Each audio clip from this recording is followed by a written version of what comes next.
जितेंद्र आव्हाड यांनी अधिवेशनाच्या पहिल्या दिवशी विधानभवन आवारात अनोखे आंदोलन केले।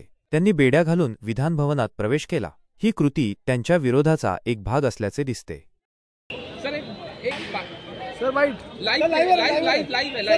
लाइव है सर, ये हथकड़ी क्यों बांध के आए हैं? क्या कहना चाहते हैं? क्या करना चाहते हैं सर? हथकड़ी क्यों बांध के आए हैं? सर इकडे हमने ऐसा बोलते हैं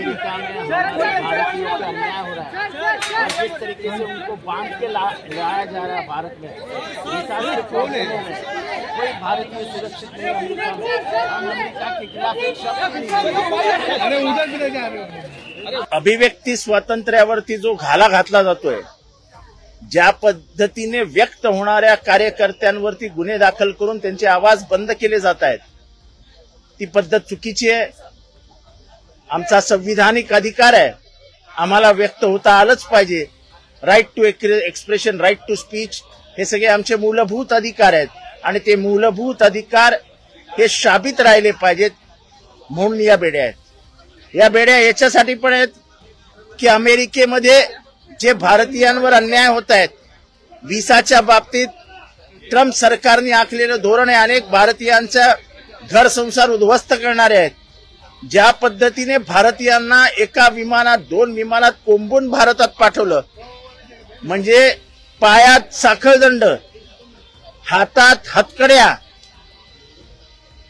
शौचालयाला जागा नाही, उपाशी भारतीयांना असा अपमानित करून आणण्याचा प्रकार हा भारतीयांना हिणवणारा, भारतीयांना अपमानित करणारा होता। ह्याच्यात कुठल्या एका राज्याचे प्रतिनिधी नव्हते। आपल्या महाराष्ट्रातले अनेक जण ह्या पेचात अडकलेत। पोरं अमेरिकेत राहतील, आईबाप मुंबईत महाराष्ट्रात येतील, आईबाप तिथे राहतील तर पोरं भारतात येतील। अशा पद्धतीने अमेरिकेत जाऊन मोठं होण्याचं स्वप्न बघणाऱ्या मराठी माणसांची स्वप्न आता उद्ध्वस्त होताना दिसत आहेत। जर या बेड्यांविरुद्ध आपण भारतीय बोलणारच नसू, अमेरिका करत असलेल्या अन्यायाविरुद्ध आपण व्यक्तच होणार नसू, तर अमेरिका आपल्याला गिळून टाकेल। आणि म्हणून या प्रातिनिधिक स्वरूपात लोकांच्या लक्षात आणून देण्यासाठी की तुमचे बांधव अमेरिकेत काय यातना भोगतायत, या बेड्यांपेक्षा कमी नाहीत।